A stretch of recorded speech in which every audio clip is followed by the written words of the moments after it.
ಓಂ ನಮಃ ಶಿವಾಯ್. ಭಾರತ್ ಮಾತಾ ಶಿವಶಕ್ತಿ ಅವತಾರ್. ಶಿವ ತಂದೆಯ ನೆನಪಿದೆಯೇ? ಶಿವ ಬಾಬಾರವರ ವಾಣಿ. ಮುರಳಿಯ ದಿನಾಂಕ 16/8/2026. ಬೆಳಗಿನ ತರಗತಿ ರಿವೈಸ್ ಕೋರ್ಸ್ 22/12/2023.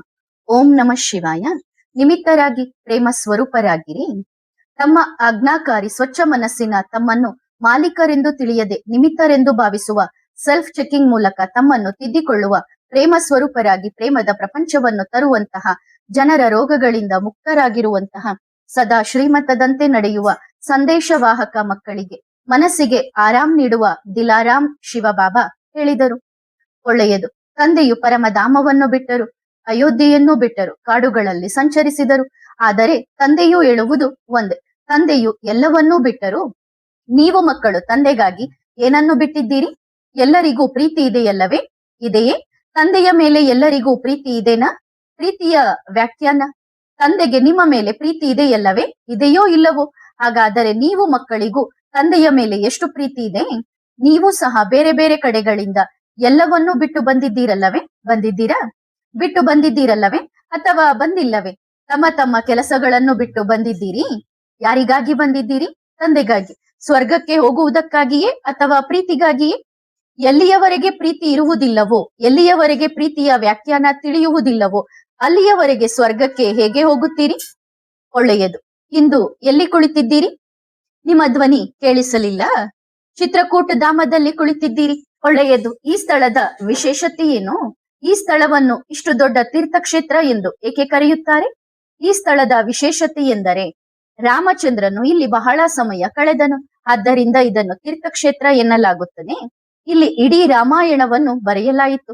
ಆದ್ದರಿಂದ ಇದು ತೀರ್ಥಕ್ಷೇತ್ರವಾಯಿತು. ಹಾಗಾದರೆ ಈಗ ಏನು ನಡೆಯುತ್ತಿದೆ? ಯಾರು ಹೇಳುತ್ತಾರೆ? ಈಗಲೂ ರಾಮಾಯಣದ ಭಾಗವೇ ನಡೆಯುತ್ತಿದೆ. ಈಗಲೂ ರಾಮಾಯಣ ನಡೆಯುತ್ತಿದೆ. ರಾಮಾಯಣ ಮುಗಿಯಿತು ಎಂದು ಯಾರು ಹೇಳಿದರು? ರಾಮನು ಅಯೋಧ್ಯೆಯನ್ನು ಏಕೆ ಬಿಟ್ಟನು? ರಾಮಾಯಣ ನೋಡಿಲ್ಲವೇ?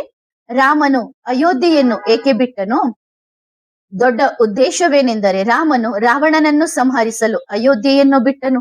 ರಾಮನು ಅಹಲ್ಯೆ ಶಬರಿಯ ಉದ್ಧಾರಕ್ಕಾಗಿ ಅಯೋಧ್ಯೆಯನ್ನು ಬಿಟ್ಟನು. ಕೇವಲ ಒಬ್ಬ ಅಹಲ್ಯೆ ಅಥವಾ ಒಬ್ಬ ಶಬರಿಯಲ್ಲ, ರಾಮನು ಅನೇಕ ಆತ್ಮಗಳ ಕಲ್ಯಾಣಕ್ಕಾಗಿ ಅಯೋಧ್ಯೆಯನ್ನು ಬಿಟ್ಟನು. ಯಾರು ಮಂಗಗಳಂತೆ ಅಲ್ಲಿ ಇಲ್ಲಿ ಅಲೆಯುತ್ತಿದ್ದಾರೋ, ಯಾರಿಗೆ ಯಾವುದೇ ದಾರಿ ಸಿಗುತ್ತಿರಲಿಲ್ಲವೋ ಅವರನ್ನು ಮಂದಿರಕ್ಕೆ ಯೋಗ್ಯರನ್ನಾಗಿ ಮಾಡಲು ರಾಮನು ಅಯೋಧ್ಯೆಯನ್ನೇ ಬಿಟ್ಟನು. ಹಾಗಾದರೆ ಕಲ್ಯಾಣವಾಯಿತಲ್ಲವೇ? ಒಳ್ಳೆಯದು. ರಾಮನು ಯಾವುದೋ ಒಂದು ಸ್ಥಳದಲ್ಲಿ ಇದ್ದನು ಎಂದಲ್ಲ, ಇದು ಇಲ್ಲಿನ ಗಾಯನವಾಗಿದೆ. ತಂದೆಯು ರಾಮನನ್ನು ಕರೆದುಕೊಂಡು ಇಡೀ ಸಂಸಾರವನ್ನು ಸುತ್ತುತ್ತಿದ್ದಾರೆ.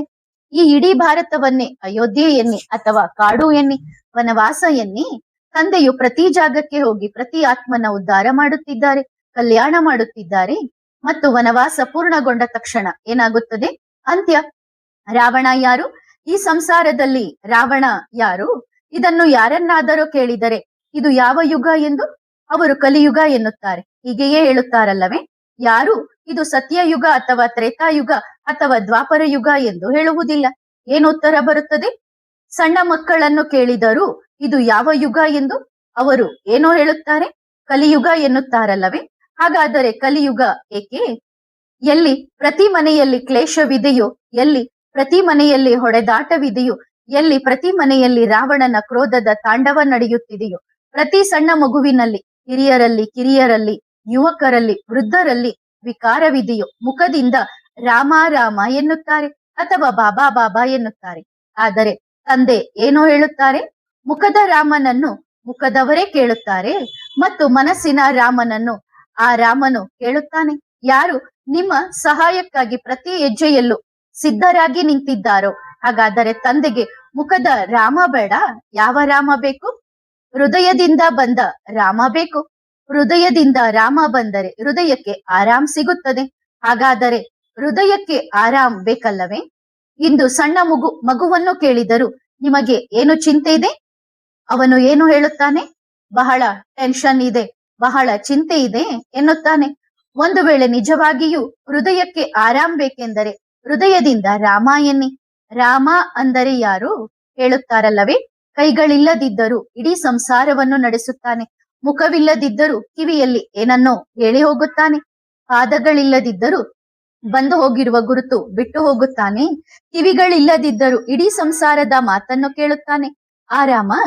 ಇವತ್ತಿನ ಸಮಯವಿದೆಯಲ್ಲ, ಪ್ರತಿಯೊಂದು ಆತ್ಮವು ಕುಳಿತು ಗಮನವಿಟ್ಟು ಕೇಳುತ್ತಿದ್ದಾರೆ, ಏಕಾಗ್ರತೆಯಿಂದ ಕೇಳುತ್ತಿದ್ದಾರೆ. ಹೃದಯ ಸ್ವಚ್ಛವಾಗಿದ್ದರೆ ತಂದೆಯು ಇಂದು ಆ ಪ್ರತಿಯೊಂದು ಆತ್ಮದ ಕಲ್ಯಾಣ ಮಾಡಲು ಬಂದಿದ್ದಾರೆ. ತಂದೆಗೆ ಬೇರೇನೂ ಬೇಡ, ಕೇವಲ ಆಜ್ಞಾಕಾರಿ ಮತ್ತು ಸ್ವಚ್ಛ ಹೃದಯ ಬೇಕು. ಮಕ್ಕಳು ನಾವು ಮುಖದಿಂದ ಬಹಳ ಸ್ವಚ್ಛವಾಗಿ ಕಾಣುತ್ತೇವೆ, ಬಾಬಾ ಬಾಬಾ ಎನ್ನುತ್ತೇವೆ ಎಂದು ಭಾವಿಸಬಹುದು. ಆದರೆ ಒಳಗಡೆ ಏನಿದೆ ಬಾಬಾ ಕೂಡ ತಿಳಿಯುತ್ತಾರಲ್ಲವೇ? ನಿಮ್ಮ ಮುಖದ ಮಾತು ಮೌನದಲ್ಲೇ ನಡೆಯಬಹುದು, ಆದರೆ ಹೃದಯದಿಂದ ಬಾಬಾ ಎಂದು ಬರಬೇಕು. ಸಂಘಟನೆಯ ಶಕ್ತಿ, ಪರಸ್ಪರ ಪ್ರೀತಿಯ ವ್ಯಾಖ್ಯಾನ. ಒಂದು ನಿರ್ಜೀವ ಮಾಲೆಗೂ ಗೊತ್ತಿದೆ ಪರಸ್ಪರ ಜಗಳವಾಡಬಾರದು, ಮನಸ್ತಾಪ ಇಟ್ಟುಕೊಳ್ಳಬಾರದು ಎಂದು. ಹಾಗಾದರೆ ತಂದೆಯು ಹೇಳುವುದು ಇಷ್ಟೇ, ಪ್ರತಿಯೊಂದು ಆತ್ಮವು ಪರಸ್ಪರ ಪ್ರೀತಿಯಿಂದ ಇರಲಿ. ತಂದೆಗೆ ಪ್ರೀತಿಯ ವ್ಯಾಖ್ಯಾನ ತಿಳಿದಿದೆ ಮತ್ತು ಪ್ರೀತಿಯ ದಾರದಲ್ಲೇ ಬಂದಿಯಾಗಿ ತಂದೆ ಬರುತ್ತಾರೆ. ಹಾಗಾದರೆ ತಂದೆಯು ಪ್ರತಿ ಮಗುವಿನಿಂದ ಇದನ್ನೇ ಬಯಸುತ್ತಾರೆ. ನಿಮಗೆ ತಂದೆಯ ಮೇಲೆ ಮತ್ತು ಪರಿವಾರದ ಮೇಲೆ ಪ್ರೀತಿ ಇದ್ದರೆ ಮೊದಲು ತಂದೆಯು ಪರಿವಾರದ ಪ್ರೀತಿಯನ್ನು ನೋಡುತ್ತಾರೆ. ಎಷ್ಟು ಪ್ರೀತಿಯಿಂದ ಪರಸ್ಪರ ಸೇರಿ ತಂದೆಯ ಕಾರ್ಯದಲ್ಲಿ ಸಹಯೋಗಿಗಳಾಗುತ್ತೀರಿ ಎಂದು. ಮಕ್ಕಳಿಂದ ಆಗುವ ಅತಿ ದೊಡ್ಡ ತಪ್ಪು ಯಾವುದು ಗೊತ್ತೇ? ತಂದೆಯು ಕೇವಲ ನಿಮಿತ್ತರನ್ನಾಗಿ ಮಾಡುತ್ತಾನೆ ಮತ್ತು ಮಕ್ಕಳು ಸರ್ದಾರರಾಗಿ ಬಿಡುತ್ತಾರೆ. ತಂದೆ ಹೇಳುತ್ತಾರೆ, ನೀವು ನಿಮಿತ್ತರಾಗಿದ್ದೀರಿ, ಸರ್ದಾರರಲ್ಲ, ಸೇಠ್ ಅಥವಾ ನೀವು ಮಾಲೀಕರಲ್ಲ. ಹಾಗಾದರೆ ತಂದೆಯ ಕಾರ್ಯದಲ್ಲಿ ಸಹಯೋಗ ಕೊಡುತ್ತೀರಾ? ಮಾಲೀಕತನ ಎಲ್ಲರಿಗೂ ಇಷ್ಟವಾಗುತ್ತದೆ. ನಾನು ಮಾಲೀಕನಾಗಿ ಮಾಡಲಿ, ನಾನು ಮಾಲೀಕ, ನನ್ನ ಆಜ್ಞೆಯನ್ನು ಎಲ್ಲರೂ ಪಾಲಿಸಬೇಕು. ನನಗೆ ಹೇಳಿದ್ದಾರೆ ಅಂದರೆ ನಾನು ಎಲ್ಲರಿಗಿಂತ ಮುಂದೆ ಇರಬೇಕು, ನಾನು ಹೇಳಿದ್ದೇ ನಡೆಯಬೇಕು. ಅವಶ್ಯವಾಗಿಯೂ ಆಗಲಿ. ಯಾವಾಗ ನೀವು ಸಂಪೂರ್ಣವಾಗಿ ಅಕ್ಯುರೇಟ್ ಆಗಿದ್ದೀರೋ ಆಗ ಆಗಲಿ. ಒಂದು ವೇಳೆ ನಿಮ್ಮ ಮನಸ್ಸು ವಚನ ಕರ್ಮದಿಂದ ಅನೇಕ ಆತ್ಮಗಳಿಗೆ ದುಃಖ ತಲುಪುತ್ತಿದ್ದರೆ ನೀವು ಅಕ್ಯುರೇಟ್ ಆಗಿಲ್ಲ. ಹಾಗಾದರೆ ಮೊದಲು ನಿಮ್ಮನ್ನು ನೀವು ಅಕ್ಯುರೇಟ್ ಮಾಡಿಕೊಳ್ಳಿ. ಸಲಹೆಯನ್ನು ಸಣ್ಣ ಮಗುವಿನಿಂದಲೂ ಪಡೆಯಬಹುದಲ್ಲವೇ? ಆದರೆ ನಿಮಿತ್ತ ಭಾವ ಎಲ್ಲಿಯವರೆಗೆ ಬರುವುದಿಲ್ಲ ಗೊತ್ತೇ? ಎಲ್ಲಿಯವರೆಗೆ ದೇಹದ ಅಭಿಮಾನ ಮುರಿಯುವುದಿಲ್ಲವೋ ಅಲ್ಲಿಯವರೆಗೆ ನಿಮಿತ್ತ ಭಾವನೆ ಒಳಗಡೆ ಕುಳಿತು ಬಿಟ್ಟರೆ ಎಲ್ಲವೂ ಬಾಬರದ್ದು. ಬಾಬಾ ಮಾಡಿಸುವವರು, ನಾನು ಕೇವಲ ನಿಮಿತ್ತ. ಬಾಬನ ಇಚ್ಛೆಯಂತೆ ಎಂದು ಅನಿಸುತ್ತದೆ. ಬಾಬಾ ನನ್ನನ್ನು ಯೋಗ್ಯನೆಂದು ಭಾವಿಸಿದ್ದರೆ, ಬಾಬಾ ನಾನು ನಿಮ್ಮ ಆಜ್ಞೆಗಳ ಮೇಲೆ, ಶ್ರೀಮತದ ಮೇಲೆ ಸರಿಯಾಗಿ ನಡೆಯುತ್ತೇನೆ. ಆದರೆ ಇಲ್ಲ, ನಾನೇ ಸರಿ, ಇದು ಅತಿ ದೊಡ್ಡ ದೇಹದ ಅಭಿಮಾನ. ನಾನೇ ಸರಿ ಎನ್ನುವುದು ಅತಿ ದೊಡ್ಡ ದೇಹದ ಅಹಂಕಾರ. ಹಾಗಾದರೆ ಎಲ್ಲರಿಗೂ ತಂದೆಯು ಇದೇ ಸಂದೇಶ ಕೊಡುತ್ತಾರೆ. ಪ್ರತಿಯೊಬ್ಬರಿಗೂ, ಅಕ್ಕಂದಿರಾಗಿರಲಿ, ಅಣ್ಣಂದಿರಾಗಿರಲಿ, ಮಗಳಾಗಿರಲಿ, ಮಗನಾಗಿರಲಿ, ಎಲ್ಲಿಯಾದರೂ ಯಾರೇ ತಂದೆಯ ಮಿಲನಕ್ಕಾಗಿ ನಿಮಿತ್ತರಾಗಿರಲಿ, ಅಥವಾ ಸೆಂಟರ್ ಸಂಭಾಳಿಸಲು ನಿಮಿತ್ತರಾಗಿರಲಿ, ಅಥವಾ 4 ಮಕ್ಕಳ ಕ್ಲಾಸ್ ತೆಗೆದುಕೊಳ್ಳುತ್ತಿರಲಿ, ಅಥವಾ ಅವರು 4,000 ಜನರಿಗೆ ಕ್ಲಾಸ್ ಕೊಡುವವರಾಗಿರಲಿ, ಎಲ್ಲಿಯವರೆಗೆ ನಿಮಿತ್ತರೆಂದು ತಿಳಿಯುವುದಿಲ್ಲವೋ ಅಲ್ಲಿಯವರೆಗೆ ತಂದೆಯ ಹೃದಯಕ್ಕೆ ನೀವು ಏರಲು ಸಾಧ್ಯವಿಲ್ಲ. ಒಳ್ಳೆಯದು. ಒಂದು ವೇಳೆ ಈ ಅಭಿಮಾನವೂ ಬಂದರೆ, ನೋಡಿ ನಾನು ಎಷ್ಟು ಚೆನ್ನಾಗಿ ಮಾಡಿಸಿದೆ, ಆಗ ತಂದೆ ಹೇಳುತ್ತಾರೆ, ನೀವು ಏನು ಮಾಡಿಸಿದ್ದೀರಿ ಎನ್ನುವುದು ನಿಮಗೆ ಗೊತ್ತಿದೆಯೇ? ಆದರೆ ಆ ಆತ್ಮಗಳಲ್ಲಿ ಯಾವ ಆತ್ಮಗಳ ಕಲ್ಯಾಣ ಮಾಡಬೇಕು ಎಂದು ತಂದೆಯ ಕರ್ತವ್ಯವಾಗಿದೆ. ಪ್ರತಿಯೊಬ್ಬರಿಗೂ ಪ್ರತಿ ಬಾರಿಯೂ ಬಾಬಾ ಇದೇ ಸಂದೇಶ ಕೊಟ್ಟು ಹೋಗುತ್ತಾರೆ. ಸ್ವಯಂ ನೀವು ಸುಧಾರಣೆ ಮಾಡದಿದ್ದರೆ ಜಗತ್ತು ಸುಧಾರಿಸುತ್ತದೆ, ಆದರೆ ಸ್ವಯಂ ಅಲ್ಲ, ಇತರರನ್ನು ಸರಿಪಡಿಸಿಕೊಳ್ಳಬೇಕು ಎಂದುಕೊಳ್ಳುತ್ತಾರೆ. ಇದು ಯಾರಿಗೆ ತಂದೆ ಹೇಳುತ್ತಿದ್ದಾರೆ? ಪ್ರತಿಯೊಬ್ಬ ಮಗುವು ಅರ್ಥ ಮಾಡಿಕೊಳ್ಳಲಿ. ಅವರು ಜ್ಞಾನಿಗಳಾಗಿರಲಿ, ಅಜ್ಞಾನಿಗಳಾಗಿರಲಿ, ಹತ್ತಿರದವರಾಗಿರಲಿ, ದೂರದವರಾಗಿರಲಿ, ನಿಮ್ಮನ್ನು ನೀವು ಎಂದಾದರೂ ಕುಳಿತು 1-2 ಗಂಟೆ ಚೆಕಿಂಗ್ ಮಾಡಿಕೊಳ್ಳಿ. ಪ್ರೀತಿಯಿಂದ ಇದ್ದರೆ ಪ್ರೀತಿಯ ಸಂಸಾರ ನಿರ್ಮಾಣವಾಗುತ್ತದೆ. ತಂದೆಯು ಪ್ರೀತಿಯಿಂದ ಭೇಟಿಯಾಗಲು ಬರುತ್ತಾರಲ್ಲವೇ? ನೀವು ಮಕ್ಕಳಿಗಾಗಿ ತಂದೆಯು ಪರಮಧಾಮವನ್ನೇ ಬಿಟ್ಟಿದ್ದಾರೆ. ನೀವು ಮಕ್ಕಳನ್ನು ಸುಖದ ಪ್ರಪಂಚಕ್ಕೆ ಕರೆದುಕೊಂಡು ಹೋಗಲು ತಂದೆಯು ಪ್ರತಿ ಸ್ಥಳಕ್ಕೂ ಬರುತ್ತಿದ್ದಾರೆ. ಯಾವುದೇ ಆತ್ಮವು ಉಳಿಯಬಾರದು. ಮತ್ತು ಬಾಬಾ ನಮಗೆ ಬರಲು ಸಾಧ್ಯವಿರಲಿಲ್ಲ, ನೀವು ಬರಬಹುದಿತ್ತಲ್ಲವೇ ಎಂದು ಹೇಳಬಾರದು. ಹಾಗಾದರೆ ತಂದೆಯು ನಿಮ್ಮ ಕರ್ತವ್ಯವನ್ನು ಪೂರೈಸುತ್ತಿದ್ದಾರೆ. ಈಗ ನೀವು ಮಕ್ಕಳ ಸರದಿ. ಹೌದು, ಪ್ರತಿ ಮಗುವಿನಲ್ಲಿ ಉತ್ಸಾಹ, ಉಮಂಗ ಇರುತ್ತದೆ. ಚೆನ್ನಾಗಿ ಲಗನ್ನಿಂದ ಮಾಡುತ್ತಾರೆ. ಸೇವಾದಾರಿಗಳು ಬಹಳ ಜನರಿದ್ದಾರೆ. ಹೃದಯದಿಂದ ಮಾಡುತ್ತಾರೆ. ಉಮಂಗ, ಉತ್ಸಾಹವು ಬಹಳ ಇದೆ. ತಕ್ಷಣ ಓಡಿ ಬರುತ್ತಾರೆ. ಅಲ್ಲಿ ಬಾಬನ ಮಿಲನ ಮಾಡಿಸಬೇಕು ಎಂದು ಸೇವೆಯ ಮೇಲೆ ಓಡುತ್ತಾರೆ. ಇದಕ್ಕಾಗಿ ತಂದೆಯು ನೀವು ಮಕ್ಕಳಿಗೆ ಹೃದಯದಿಂದ ಧನ್ಯವಾದ ಹೇಳುತ್ತಾರೆ. ಈ ಕ್ವಾಲಿಟಿ ನಿಮ್ಮಲ್ಲಿ ಭರ್ಪೂರಾಗಿದೆ. ಆದರೆ ಪ್ರೀತಿಯ ಕೊರತೆ ಇದೆ, ಪ್ರೇಮದ ಕೊರತೆ ಇದೆ. ಇದನ್ನು ಸ್ವಲ್ಪ ಸರಿಪಡಿಸಿಕೊಳ್ಳಿ. ಎಷ್ಟು ಬೇಗ ಪ್ರೀತಿಯಿಂದ ಕೆಲಸವಾಗುತ್ತದೆಯೋ ಅಷ್ಟು ಬೇಗ ಮನಸ್ತಾಪದಿಂದ ಆಗಲು ಸಾಧ್ಯವಿಲ್ಲ. ಇದೇ ಸಮಯ ಪರಸ್ಪರ ಭೇಟಿಯಾಗಲು, ಸಂಸ್ಕಾರಗಳನ್ನು ಮಿಲನ ಮಾಡಲು, ಪರಸ್ಪರ ಪ್ರೀತಿಯನ್ನು ಹಂಚಲು. ಸೃಷ್ಟಿಯ ನಿಯಮವೇನೆಂದರೆ ನೀವು ಏನನ್ನು ನೀಡುತ್ತೀರೋ ಅದನ್ನೇ ಪಡೆಯುತ್ತೀರಿ. ಪ್ರೀತಿ ನೀಡಿದರೆ ಪ್ರೀತಿಯೇ ಸಿಗುತ್ತದೆ. ನೀವು ಭಾವಿಸುತ್ತೀರಿ, ಇಲ್ಲ, ನಾನು ಪ್ರೀತಿ ನೀಡುವುದಿಲ್ಲ, ನಾನು ಹೇಗಿದ್ದೇನೋ ಹಾಗೆಯೇ ಇರುತ್ತೇನೆ, ಆದರೆ ಎದುರಿನವರು ನನಗೆ ಪ್ರೀತಿ ಕೊಡಲಿ ಎಂದು. ಇದು ಸಾಧ್ಯವಿಲ್ಲ. ಮತ್ತು ನಾವು ಹೊರಗಡೆ ಇರುವಾಗ ಎಲ್ಲರೊಂದಿಗೆ ಪ್ರೀತಿಯಿಂದ ಮಾತನಾಡುತ್ತೇವೆ, ಆದರೆ ಮನೆಗೆ ಹೋದರೆ ಕೋಪ ಮಾಡುತ್ತೇವೆ ಎಂದಲ್ಲ. ಯಾರು ಪ್ರೀತಿಯ ವ್ಯಾಖ್ಯಾನ ಕಲಿಯಲಿಲ್ಲವೋ ಅವರು ಜ್ಞಾನಿಯೂ ಅಲ್ಲ, ಪೂಜಾರಿಯೂ ಅಲ್ಲ, ಏನೂ ಅಲ್ಲ. ಪ್ರೀತಿಯು ನಿಸ್ವಾರ್ಥವಾಗಿರಲಿ. ಹೌದು, ಯಾರೇ ಎಷ್ಟೇ ದೊಡ್ಡ ಜ್ಞಾನಿಯಾಗಿರಲಿ, ಪ್ರೀತಿಯಲ್ಲಿ ಸ್ವಾರ್ಥವಿದ್ದರೆ, ನಾನು ಪ್ರೀತಿ ಮಾಡಿದರೆ ನನಗೆ ಅವರಿಂದ ಆ ವಸ್ತು ಸಿಗುತ್ತದೆ ಎಂದರೆ ಇದು ಸತ್ಯವಾದ ಪ್ರೀತಿಯಲ್ಲ. ತಂದೆಯು ನೀವೆಲ್ಲ ಮಕ್ಕಳೊಂದಿಗೆ ನಿಸ್ವಾರ್ಥ ಪ್ರೀತಿ ಮಾಡುವಾಗ ನೀವು ಕೂಡ ಪರಸ್ಪರ ನಿಸ್ವಾರ್ಥ ಭಾವನೆ ಇಟ್ಟುಕೊಳ್ಳಬೇಕು. ಸರಿತಾನೆ? ನಡೆಯಿರಿ, ನಿಮ್ಮ ಆದಿಪಿತ ಬ್ರಹ್ಮ ಬಾಬಾರವರೊಂದಿಗೆ ಮಿಲನ ಆಚರಿಸಿರಿ. ಅವರು ಪ್ರಿಯರೂ ಹೌದು, ನ್ಯಾರನೂ ಹೌದು, ಸತ್ಯವಂತರೂ ಹೌದು, ಒಳ್ಳೆಯವರೂ ಹೌದು, ಮತ್ತು ನಂಬರ್ 1 ಆಜ್ಞಾಕಾರಿ ಪುತ್ರನೂ ಹೌದು. ಹಾಗಾದರೆ ತಂದೆಯು ಪ್ರತಿ ಮಗುವಿಗೆ ಇದನ್ನೇ ಹೇಳುತ್ತಾರೆ, ಆಜ್ಞಾಕಾರಿ ಪುತ್ರ ಅಥವಾ ಪುತ್ರಿಯರಾಗಿರಿ. ಶ್ರೀಮತದಂತೆ ನಡೆಯುವ ಸಿಂಹದಂತ ಮಕ್ಕಳಾಗಿರಿ. ತಂದೆಯ ಪ್ರೀತಿಯನ್ನು, ಜ್ಞಾನವನ್ನು ಧಾರಣೆ ಮಾಡುವ ಧಾರಣಾ ಮೂರ್ತಿಗಳಾಗಿರಿ. ಕುಳಿತು ತಂದೆಯ ಸಂದೇಶವನ್ನು ಪಡೆಯುವ ಸತ್ಯ ಸಂದೇಶ ವಾಹಕರಾಗಿರಿ. ಬಾಬಾ ನಿಮ್ಮೆಲ್ಲರನ್ನೂ ಪ್ರೀತಿಸುತ್ತಾರೆ. ನೀವು ಶಾಂತಿಯಿಂದ ಕುಳಿತಾಗ ನಿಮಗೆ ಸೇವೆಗಳ ಹೊಸ ಹೊಸ ಯುಕ್ತಿಗಳು ಹೊಳೆಯುತ್ತವೆ.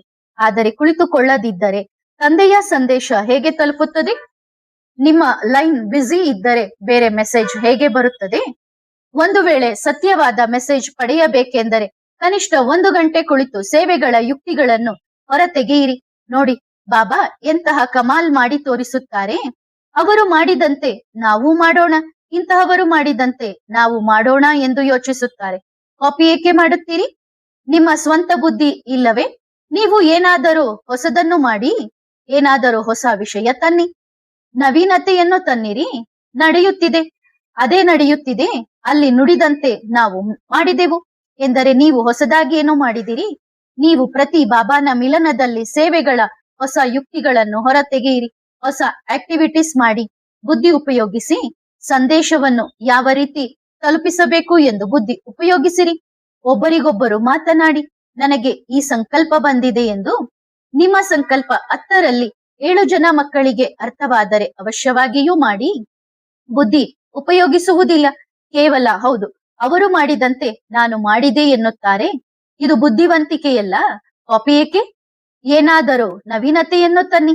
ಭಕ್ತಿ ಮಾರ್ಗದಲ್ಲಿ ಯಾವ ರೀತಿ ಪ್ರವೇಶಿಸಬೇಕು, ಹೇಗೆ ತಂದೆಯ ಸಂದೇಶ ಕೊಡಬೇಕು ಎನ್ನುವುದನ್ನು ತನ್ನಿ. ಕುಳಿತುಕೊಳ್ಳಿ, ತಂದೆಯೊಂದಿಗೆ ಮಾತನಾಡಿ. ತಂದೆ ಸಂದೇಶ ಕೊಡುತ್ತಾರೆ. ಮಾಡಿ ನೋಡಿ. ಹೆಜ್ಜೆ ಇಡದಿದ್ದರೆ ಯಶಸ್ಸು ಸಿಗುವುದಿಲ್ಲ. ಒಬ್ಬರನ್ನೊಬ್ಬರು ನೋಡಿ, ಯಾವುದೇ ಹೊಸ ವಿಷಯ ಮಾಡುತ್ತಿಲ್ಲ. ಅಲ್ಲೇ ನಿಂತಿದ್ದೀರಿ. ಮೊದಲು ಎಲ್ಲಿದ್ದೀರೋ ಅಲ್ಲೇ ಇದ್ದೀರಿ. ಸಮಾನವಾಗಿದ್ದೀರಿ. ಮುಂದೆ ಸಾಗಿರಿ. ಧೈರ್ಯ ಮಾಡಿ.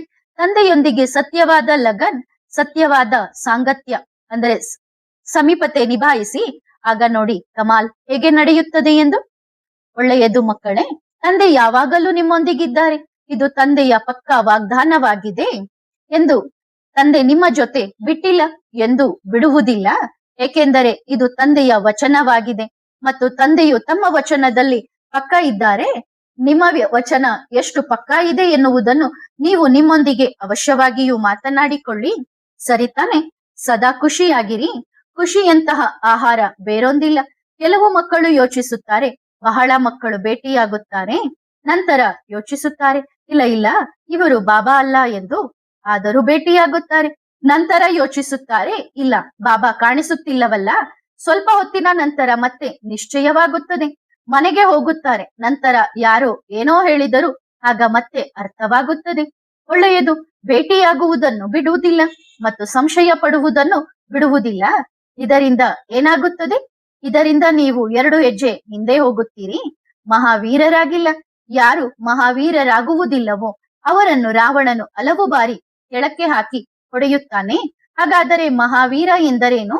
ಅಂಗದ ಎಂದರೇನು? ಒಂದು ಬಾರಿ ಪಾದ ಇಟ್ಟರೆ ಮತ್ತೆ ಏಳಬಾರದು.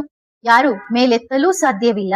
ಹಾಗಾದರೆ ಇದು ಹೌದೋ ಅಲ್ಲವೋ ಎಂದು ಯೋಚಿಸುವುದರಲ್ಲಿ ನಿಮ್ಮ ಸಮಯ ವೇಸ್ಟ್ ಮಾಡಬೇಡಿ. ಮೊದಲು ಬಾಬಾ ಹಲವು ಬಾರಿ ಹೇಳಿ ಹೋಗಿದ್ದಾರೆ. ಒಂದು ವೇಳೆ ಬಾಬಾ ಅಲ್ಲ ಎಂದು ಯೋಚಿಸಿದರೆ ನಿಮ್ಮ ಸಮಯ ವೇಸ್ಟ್ ಆಗುತ್ತಿದೆ. ಒಂದು ವೇಳೆ ಬಾಬಾ ಆಗಿದ್ದರೆ ನೀವು ನಂತರ ಪಶ್ಚಾತ್ತಾಪ ಪಡುತ್ತೀರಿ. ಅಯ್ಯೋ, ಬಾಬಾ ಆಗಿದ್ರು ನಾವ್ ಅರ್ಥ ಮಾಡ್ಕೊಳ್ಳಿಲ್ಲ ಅಂತ ಪಶ್ಚಾತ್ತಾಪ ಪಡುತ್ತೀರಿ ಮತ್ತು ಯೋಚಿಸುತ್ತೀರಿ, ನಾವು ಎಷ್ಟು ಬುದ್ಧುವಾಗಿದ್ದೇವೆ, ನಾನು ಎಷ್ಟು ಸಮಯ ವ್ಯರ್ಥ ಮಾಡಿದೆ ಎಂದು. ಬಾಬಾ ಇದ್ದಾರೋ ಇಲ್ಲವೋ ಎನ್ನುವುದರಲ್ಲಿ ಸಮಯ ಕಳೆದುಕೊಂಡರೆ ಅಂದರೆ ವಜ್ರ ಸಮಾನ ಜನ್ಮವನ್ನು ಕಳೆದುಕೊಂಡಂತೆ. ಈ ಜನ್ಮ ಜೀವನ ವಜ್ರ ಸಮಾನವಾಗಿದೆ ಮತ್ತು ನಿಮ್ಮ ಈ ಜೀವನ ವಜ್ರಗಳ ಚೀಲವಾಗಿದೆ. ನೀವು ಒಂದು ದಿನ ಕಳೆದುಕೊಂಡರೆ ಅಂದರೆ ಒಂದು ಅಮೂಲ್ಯವಾದ ವಜ್ರವನ್ನು ಕಡಿಮೆ ಮಾಡಿಕೊಂಡಂತೆ. ದಿನವನ್ನು ನೆನಪಿನಲ್ಲಿ ಕಳೆದರೆ, ನಿಶ್ಚಯದಲ್ಲಿ ಕಳೆದರೆ, ತಂದೆಯ ಪ್ರೀತಿಯಲ್ಲಿ ಕಳೆದರೆ 4 ವಜ್ರಗಳು ನಿಮ್ಮ ಚೀಲಕ್ಕೆ ವಾಪಸ್ ಬಂದಿವೆ. ವ್ಯರ್ಥದಲ್ಲಿ ಕಳೆದರೆ ವಜ್ರ ಮಾಯ. ಉಸಿರಿನ ವಜ್ರಗಳು, ಉಸಿರಿನ ಚೀಲ ಯಾವಾಗ ಖಾಲಿಯಾಯಿತು ಎಂದು ತಿಳಿಯುವುದೇ ಇಲ್ಲ. ಆಕಸ್ಮಿಕವಾಗಿ ಸಮಯ ಬಂದಾಗ ಚೀಲ ತೆರೆಯುತ್ತೀರಿ. ಒಳ್ಳೆಯದು, ನನ್ನ ಹತ್ತಿರ ಕೊನೆಯ ಒಂದು ಉಸಿರು ಉಳಿದಿಲ್ಲ ಎಂದು, ನನ್ನ ಹತ್ತಿರ ಈಗ ಏನೂ ಉಳಿದಿಲ್ಲ, ನಾನು ಖಾಲಿಯಾದೆ ಎಂದು ಹೇಳುವಂತಾಗುತ್ತದೆ. ಅಂತಹ ಸಮಯ ಬರಬಾರದು. ನೀವು ನಿಮ್ಮ ಚೀಲ ತೆರೆದು ನೋಡಿದಾಗ ಸಮಯವಿಲ್ಲ, ವಜ್ರಗಳು ಮುಗಿಯುತ್ತಿವೆ ಎಂದು ಅನಿಸಬಾರದು. ಹೌದೋ ಅಲ್ಲವೋ ಎನ್ನುವುದರಲ್ಲಿ ಸಮಯ ಕಳೆಯಬೇಡಿ. ಇಂದು ಭೇಟಿಯಾದಾಗ ನಿಶ್ಚಯವಾಯಿತು, ನಾಳೆ ಮನೆಗೆ ಹೋದಾಗ ಸಂಶಯ ಬಂತು. ಇಂದು ಹೌದು ನನ್ನ ಬಾಬಾ ಎಂದು ಹೇಳಿದಿರಿ, ನಾಳೆ ಯಾರಿಗೋ ಹೇಳಿದಿರಿ, ಇಲ್ಲ ಇಲ್ಲ ನನ್ನ ಬಾಬಾ ಅಲ್ಲ, ನಿನ್ನವರು ಎಂದು. ಎಲ್ಲೇ ಕುಳಿತಿರಲಿ, ಮಧುಬನದಲ್ಲಿ ಕೇಳುತ್ತಿರಲಿ ಅಥವಾ ಸೆಂಟರ್ ನಲ್ಲಿ ಕೇಳುತ್ತಿರಲಿ, ಬಾಬಾ ಅವರನ್ನು ಬಹಳ ಪ್ರೀತಿಸುತ್ತಾರೆ, ಕೇಳಿಸಿಕೊಳ್ಳುತ್ತಾರೆ. ಆದರೆ ಮುಖದಿಂದ ಹೇಳುತ್ತಾರೆ ಇಲ್ಲ ಎಂದು, ಮತ್ತೆ ಕೇಳುತ್ತಾರೆ, ಮತ್ತೆ ಹೇಳುತ್ತಾರೆ ಇಲ್ಲ ಎಂದು. ಕಮಾಲಲ್ಲವೇ? ಇದು ಖುಷಿಯ ವಿಷಯ. ಬಾಬಾ ಹೇಳುತ್ತಾರೆ, ನಿಮ್ಮ ಹೃದಯ ಬಹಳ ಪ್ರಿಯವಾಗಿದೆ, ನಿಮಗೆ ಗೊತ್ತಿದೆ, ಆದರೆ ವಾಣಿ ಬೇರೆಯೇ ಹೇಳುತ್ತದೆ, ಮನಸ್ಸು ಬೇರೆಯೇ ಹೇಳುತ್ತದೆ. ಒಳ್ಳೆಯದು.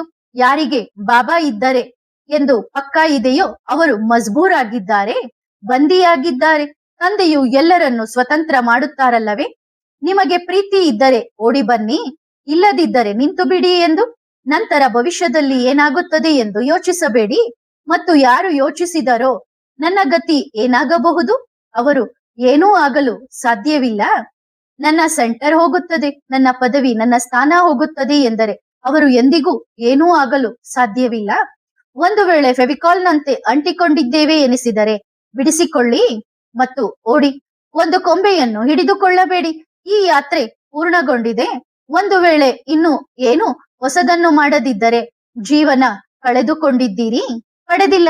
ಅದಕ್ಕಾಗಿಯೇ ತಂದೆಗೆ ಪ್ರತಿಯೊಬ್ಬ ಮಗುವಿನ ಮೇಲೆ ಪ್ರೀತಿ ಇದೆ ಮತ್ತು ಯಾವಾಗಲೂ ಖುಷಿಯಾಗಿ ನೋಡಲು ಬಯಸುತ್ತಾರೆ. ಬಹಳ ಮಕ್ಕಳು ಕುಳಿತು ಅಳುತ್ತಾರೆ, ಬಾಬಾ ನಾನು ಮಜ್ಬೂರಾಗಿದ್ದೇನೆ, ನನಗೆ ಬರಲು ಸಾಧ್ಯವಿಲ್ಲ ಎಂದು. ಬಾಬಾ ಏನೋ ಹೇಳುತ್ತಾರೆ, ಮಜ್ಬೂರಾಗಬಹುದು, ಆದರೆ ಶಕ್ತಿಶಾಲಿ ಆಗಲು ಸಾಧ್ಯವಿಲ್ಲವೇ? ನೀವು ತಂದೆಯನ್ನು ಭೇಟಿಯಾಗಲು ಅಷ್ಟು ಶಕ್ತಿ ಉಪಯೋಗಿಸಲು ಸಾಧ್ಯವಿಲ್ಲವೇ? ಪ್ರಪಂಚದಲ್ಲಿ ಮೀರಾಳ ಗಾಯನ ಕೇಳಿದ್ದೀರಲ್ಲವೇ? ಕೇಳಿದ್ದೀರಾ? ಮೀರಾಳ ಗಾಯನ. ಒಂದು ಪ್ರೀತಿಗಾಗಿ ಅವಳು ಏನನ್ನೂ ನೋಡಲಿಲ್ಲ, ಅಂದ್ರೆ ಕೃಷ್ಣನ ಪ್ರೀತಿಗಾಗಿ ಯಾವುದನ್ನೂ ನೋಡ್ಲಿಲ್ಲ. ಆ ಸಮಯದಲ್ಲಿ ಯಾರು ಮೀರಾನಿಗೆ ಕಲ್ಲು ಹೊಡೆಯುತ್ತಿದ್ದರೋ ಇಂದು ಮೀರಾಳ ಮೂರ್ತಿ ಮಾಡಿ ಮಂದಿರ ಕಟ್ಟಿ ಪೂಜೆ ಮಾಡುತ್ತಾರೆ. ಕಮಾಲಲ್ಲವೇ? ಇಂದು ಕಲ್ಲುಗಳು ಬೀಳುತ್ತಿದ್ದರೆ ಬೀಳಲಿ, ನಿಂದನೆಯ ಕಳಂಕಗಳು ಬರುತ್ತಿದ್ದರೆ ಬರಲಿ, ಕಳಂಕ ಹತ್ತದಿದ್ದರೆ ಕಳಂಗಿದರ ಆಗಲು ಸಾಧ್ಯವಿಲ್ಲ. ಕಲ್ಲುಗಳು ಬೀಳದಿದ್ದರೆ ಮೀರಾ ಆಗಲು ಸಾಧ್ಯವಿಲ್ಲ. ಕಲ್ಲುಗಳು ಬೀಳುತ್ತಿವೆ ಎಂದರೆ ನೀವು ಎತ್ತರದ ಮೆಟ್ಟಿಲನ್ನು ತಲುಪಿದ್ದೀರಿ ಎಂದರ್ಥ. ಅತಿ ಕಠಿಣ ಸಮಸ್ಯೆ ಬರುವುದೇ ಜನರು ಏನು ಹೇಳುತ್ತಾರೆ ಎಂದು. ಯಾವ ಜನರು? ಎಂತಹ ಜನರು? ಜನರ ಚಿಂತೆ ನಿಮಗೆ? ಜನರ ಚಿಂತೆ ನಿಮಗೆನಾ? ಜನರು ನಿಮ್ಮ ಭಾಗ್ಯವನ್ನು ರೂಪಿಸುತ್ತಾರೆಯೇ? ಜನರು ನಿಮ್ಮನ್ನು ಎತ್ತರಕ್ಕೆ ಕರೆದುಕೊಂಡು ಹೋಗುತ್ತಾರೆಯೇ? ಜನರು ನಿಮ್ಮನ್ನು ಮಹಾನ್ ಮಾಡುತ್ತಾರೆಯೇ? ಎಂದಿಗೂ ಮಾಡುವುದಿಲ್ಲ, ಎಂದಿಗೂ ಮಾಡುವುದಿಲ್ಲ.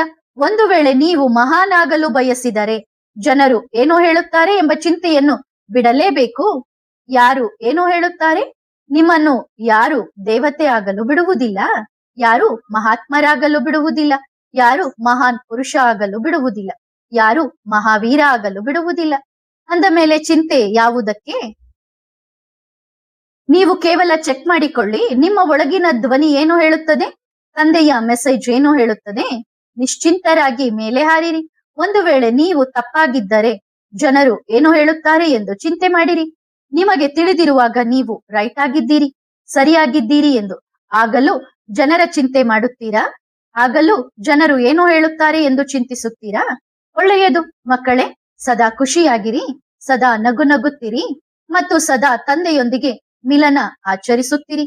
ಇಂದು ಸಾಧಾರಣ ರೂಪದಲ್ಲಿ ಕಾಣುತ್ತಿರುವ ಈ ದೃಶ್ಯವಿದೆಯಲ್ಲ, ಆ ಸಮಯದಲ್ಲಿ ಮೀರಾ ಇದ್ದಾಗಲೂ ಸಾಧಾರಣವಾಗಿಯೇ ಕಾಣುತ್ತಿತ್ತು. ರಾಮ ಇದ್ದಾಗ, ಸೀತೆ ಇದ್ದಾಗಲೂ ಸಾಧಾರಣವಾಗಿಯೇ ಕಾಣುತ್ತಿತ್ತು. ಇಂದು ಸಾಧಾರಣವಾಗಿಯೇ ಕಾಣುತ್ತಿದೆ. ಆದರೆ ಇದು ಸಾಧಾರಣವಲ್ಲ. ನಿಮ್ಮ ದೊಡ್ಡ ದೊಡ್ಡ ಪುರಾಣಗಳು, ವೇದಗಳು, ಶಾಸ್ತ್ರಗಳು, ನಿಮ್ಮ ಮಹಿಮೆ ಇವೆಲ್ಲ ಎಲ್ಲಿಯದು? ಇವೆಲ್ಲ ಇಲ್ಲಿನದೇ. ಇದು ನಿಮ್ಮ ಕಣ್ಣುಗಳಿಗೆ ಸಾಧಾರಣವಾಗಿ ಕಾಣುತ್ತಿದೆ. ಆದರೆ ತಂದೆಯ ಕಣ್ಣುಗಳಲ್ಲಿ ಇದು ಸಾಧಾರಣವಲ್ಲ. ತಂದೆಯು ಹೇಳುವುದು ಇಷ್ಟೇ, ಇಲ್ಲಿ ಕುಳಿತು ಕೇಳುವವರು ಯಾರು ಸಾಧಾರಣರಾಗಬಾರದು. ಅವರು ಮಹಾನ್ ಆಗಲಿ, ದೇವತೆ ಆಗಲಿ, ಶ್ರೇಷ್ಠರಾಗಲಿ. ಒಳ್ಳೆಯದು, ಮತ್ತೆ ಸಿಗೋಣ. ಆತ್ಮಿಕ ಮಕ್ಕಳು ಆತ್ಮಿಕ ಮಾತ್ ಪಿತಾ ಬಾಪ್ ದಾದಾರವರಿಗೆ ಮಾಡುವ ನೆನಪು, ಪ್ರೀತಿ ಮತ್ತು ನಮಸ್ತೆ. ಧನ್ಯವಾದ ಬಾಬಾ. ಶುಕ್ರಿಯಾ. ವರದಾನ: ಆಲ್ರೌಂಡರ್ ಭವ.